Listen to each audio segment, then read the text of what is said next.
Lucy's life was a series of mundane routines and unfulfilled dreams.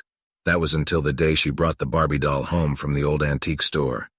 A doll that looked eerily lifelike, but she dismissed it as an artisan's skill.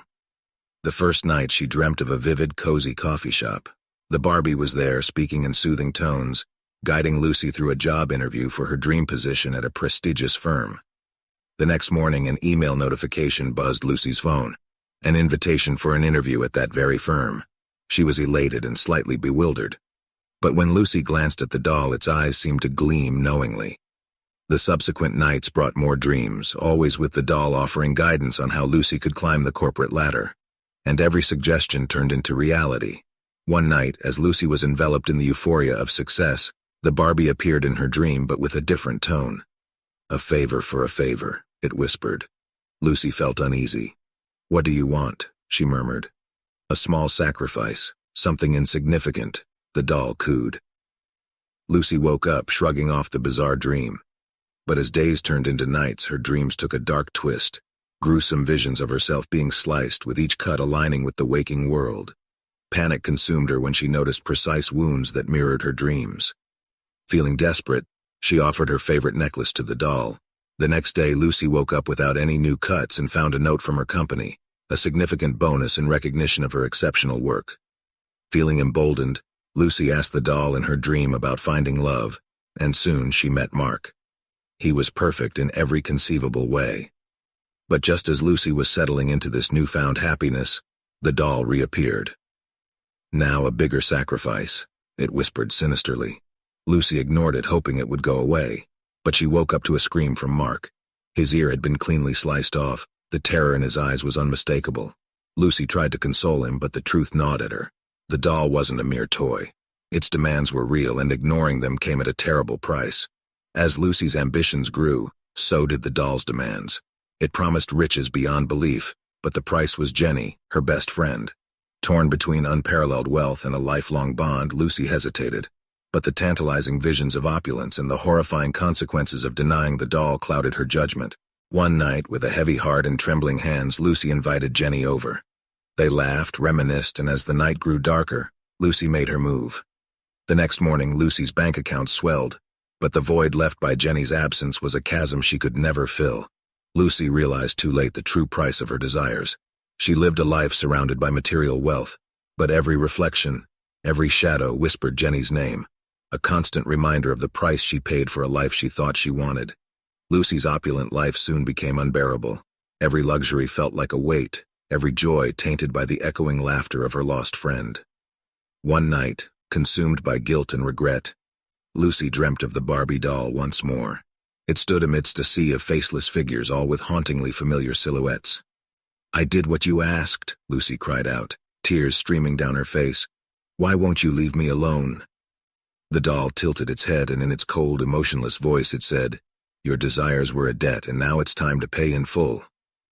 Lucy awoke to find herself surrounded by darkness, the ground cold and unyielding. Panic rose in her chest as she realized she was trapped in a small wooden box. Muffled voices echoed from above. It was the sound of soil being piled onto a coffin. She screamed and clawed, but no one could hear her. The last thing Lucy remembered before succumbing to the darkness was the faint, malicious laughter of the Barbie doll echoing in her ears. The doll had claimed its final price.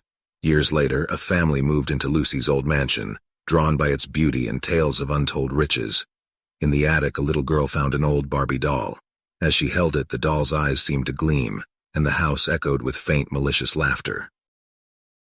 Emily's eyes had shimmered with delight when she first unwrapped the Barbie doll from her grandmother. Its golden hair flowed like a cascade, and its intricate pink ballerina outfit exuded such beauty that it became her immediate favorite.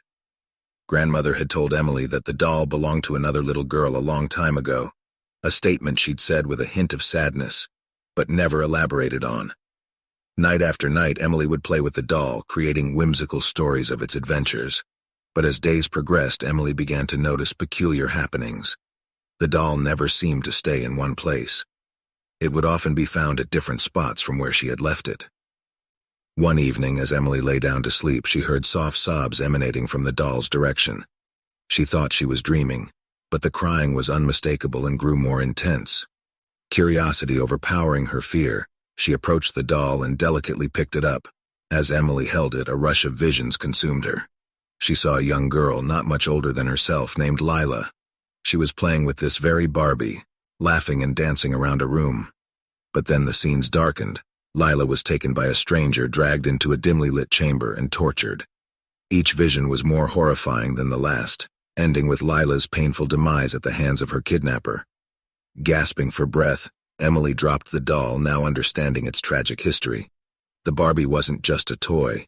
It held the trapped soul of Lila, forever imprinted with her tragic memories. The innocent plays and stories Emily conjured unknowingly resonated with Lila's painful past, causing the spirit to manifest. The next night was the most horrific. The room's temperature plummeted and the winds outside howled mournfully. Emily was awakened by the soft touch of cold plastic fingers around her wrist. As she blinked her eyes open, she found the doll standing by her bed, looking at her with sorrowful eyes. Lila's voice echoed around, narrating her painful story, ending with a plea for help. Emily, understanding the doll's intent, vowed to help free Lila's trapped soul. With the assistance of a local spiritualist, she conducted a ritual to release the spirit. As the ceremony concluded, Emily felt an overwhelming sense of peace. The doll, once the vessel of torment, now lay lifeless on the ground. She buried the Barbie in the backyard, marking the spot with a small stone inscribed with, "Lila, may you find the peace you deserved." Emily never forgot the tortured soul that briefly entered her life, reminding her of the thin veil separating the living from those trapped in eternal torment. Sophia always had an eye for unique collectibles, and when she found the vintage Barbie at a garage sale, she was instantly drawn to it. The doll's pale blue eyes seemed to have a depth that was eerily human-like.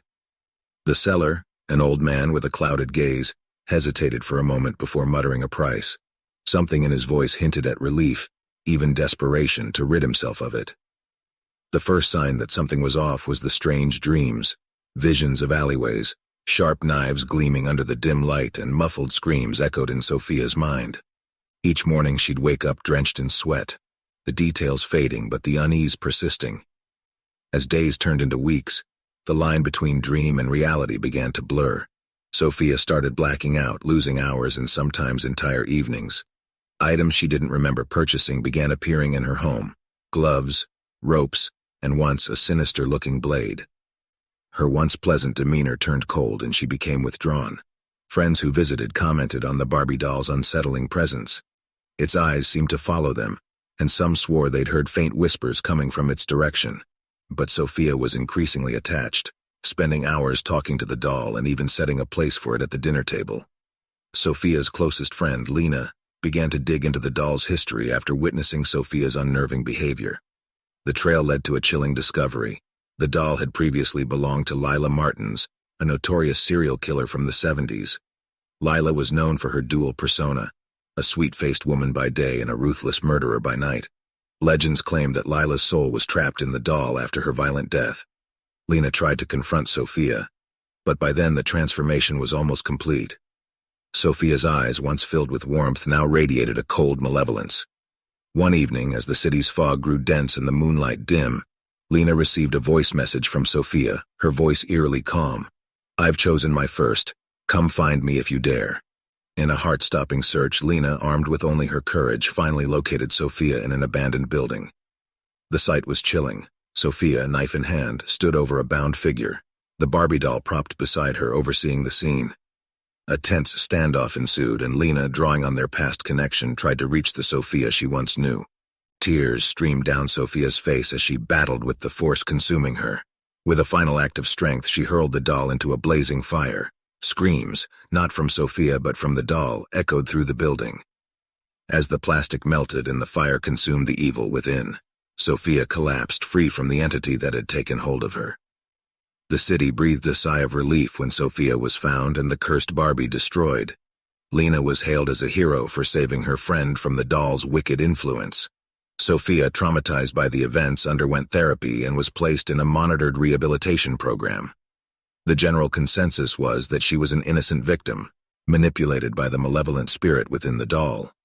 However, as the months passed, strange occurrences began to resurface around the city.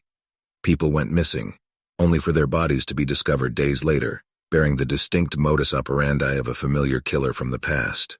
Whispers and rumors began to circulate. Could Lila Martins truly be back? Lena, ever loyal, defended Sophia, asserting that the doll was to blame for everything. That was until she discovered a locked room in Sophia's home. Inside, she found detailed journals dating back years before the cursed Barbie came into Sophia's possession. Each entry meticulously documented a crime, each more chilling than the last. Pictures, tools, and personal belongings of the victims filled the room. The most unsettling realization was the timeline. The crimes began long before the doll was ever found. Sophia's seemingly sudden transformation into a killer wasn't the result of the cursed Barbie. Instead, the doll merely amplified the darkness that already lurked within her. The serial killer tendencies had always been there, dormant, waiting for the right spark. In a final confrontation between the two friends, Sophia's chilling words echoed in Lena's ears. The doll didn't make me. It simply recognized me. Before Lena could react, darkness engulfed her vision, and she felt a cold blade against her skin. The city's most infamous legend was not of a cursed Barbie, but of Sophia, the unsuspecting killer who had hidden in plain sight. Emma had always been fascinated by items that held history within their seams.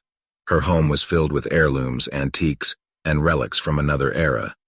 She prided herself on being the keeper of the past. One cool, foggy morning, Emma stumbled upon a yard sale where she was instantly drawn to a vintage Barbie doll with faded platinum blonde hair and eyes that held a depth she had never seen in a toy. The elderly woman who sold it hesitated for a moment before letting it go. Her eyes clouded with a mix of fear and relief. "Take care," she whispered, handing Emma the doll. "She has a heart that beats and memories that hurt." Unraveling a hidden note from within the doll's vintage ensemble, Emma read, "To Lila, may she guard you against him. Love, Mom." Curiosity led her to research, and she unearthed a heart-wrenching story of Lila, a girl who suffered immeasurable pain from her abusive father. Her only refuge had been this very doll. Within days, Emma's peaceful home transformed into a theater of inexplicable phenomena. Shadows darted across walls, cold winds blew without a source, and faint cries echoed in the darkness. Emma could swear she saw the Barbie move. It wasn't just a shuffle. She once found the doll positioned with one hand extended, as if reaching out to someone or something. One night, after an intense disagreement with her boyfriend Jake, Emma, in a moment of anger, threw the doll against the wall. That act seemed to trigger an unseen fury. At midnight, she felt icy fingers wrap around her neck, choking her. Gasping for breath, she saw the Barbie's hands clenched around her. The doll's eyes no longer blue, but a deep, fiery red. Desperate, she managed to throw it off, locking it away. She sought out the old woman from the yard sale, desperate for answers. The woman shared tales of the doll's dark journey. Every person who possessed it and showed a trace of violent behavior met with horrifying fates, but none as terrifying as the last owner, Jake's predecessor.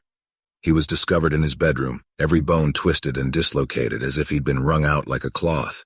Terrified, Emma decided to lay the doll on Lila's grave, thinking it would bring the restless spirit peace. She whispered an apology and left, praying she had ended the terror. But the night's horrors were far from over. She was awakened by Jake's terrified screams. Racing to their shared living room, the sight that met her was beyond comprehension. Jake was floating midair, his limbs contorting and twisting grotesquely. Beside him, the Barbie levitated, her plastic hands orchestrating his torment. Emma watched in paralyzed horror as Jake's bones snapped one by one, his body folding in unnatural angles until he was a mangled mess. The doll dropped to the ground, its task complete. The once fiery eyes now returned to their serene blue. As the police arrived, alerted by the cacophony, they found Emma, catatonic, clutching the doll, while Jake's dislocated form lay eerily silent. Whispers began circulating in town about the cursed Barbie and the vengeful spirit of Lila that inhabited it, forever punishing those who exhibited traces of her abusive father. Emma, forever scarred, became the haunted keeper of Lila's wrath, isolating herself from the world, ensuring no one else faced its deadly wrath. The police tried to piece together the events that led to such a harrowing ending for Emma. As they gathered statements, they learned of Emma's descent into a nightmarish existence after Jake's death. Locked away in her ancestral home, Emma was tormented by the doll's vengeful spirit every night. The walls echoed with chilling laughter, doors would slam shut, and the ghostly shadow of a little girl named Lila would flit across rooms. Days turned to weeks and sleep became a distant memory for Emma. Every time she tried to close her eyes, chilling hands would grip her throat, or whispered threats would rattle her awake. Deprived of rest and tormented by Lila's restless spirit, she became a shell of her former self. Friends who tried to visit were met with a home that had the aura of an ancient tomb and a host whose eyes mirrored the depths of her torment. In her final days, her writings grew erratic. "She won't let me be," one entry read. "Lila is here, always watching, waiting. I can't take it anymore." In a desperate bid to rid herself of her tormentor, Emma made a fateful decision. One evening, as a heavy rain poured outside, neighbors reported seeing a brilliant flare of light emanating from Emma's home. Rushing to the scene, they found her living room engulfed in flames. Amidst the inferno, Emma held the cursed Barbie close to her chest as the fire consumed them both. Her tormented screams melded with the doll's maniacal laughter until there was nothing left but ashes. The town mourned the tragedy, with many blaming the cursed Barbie for the series of horrifying events. However, the horror was far from over. A few months later, in the home of the elderly woman who had sold the doll to Emma, a package arrived without a sender's address. Opening it, she discovered the Barbie doll, seemingly untouched by the flames, staring back at her with its familiar haunting blue eyes. The cycle was set to begin anew, and Lila's thirst for vengeance remained unquenched. In a quaint town named Everbrook, there was a myth surrounding an exquisite Barbie doll said to be as old as the town itself. Legend has it, the doll held the essence of a witch, imprisoned by ancient druids for her malicious acts. When Claire, an antique enthusiast, stumbled upon the doll in a dilapidated shop, she was immediately enchanted by its beauty. Ignoring the shopkeeper's warnings, she took the doll home, placing it in her showcase. Almost instantly, her life took a dramatic turn. Fortunes flowed in. Estranged family members reconnected, and Claire's perennially sick mother miraculously began to recover. Late one night, the doll appeared in Claire's dream. "I've granted your unspoken wishes," it whispered. "Now in return you will grant mine." Claire's waking hours became a reflection of her dreams. The doll would demand bizarre tasks: water a tree with milk at midnight, dance under the full moon, or leave a trail of salt from her door to the forest's edge. However, the tasks grew darker.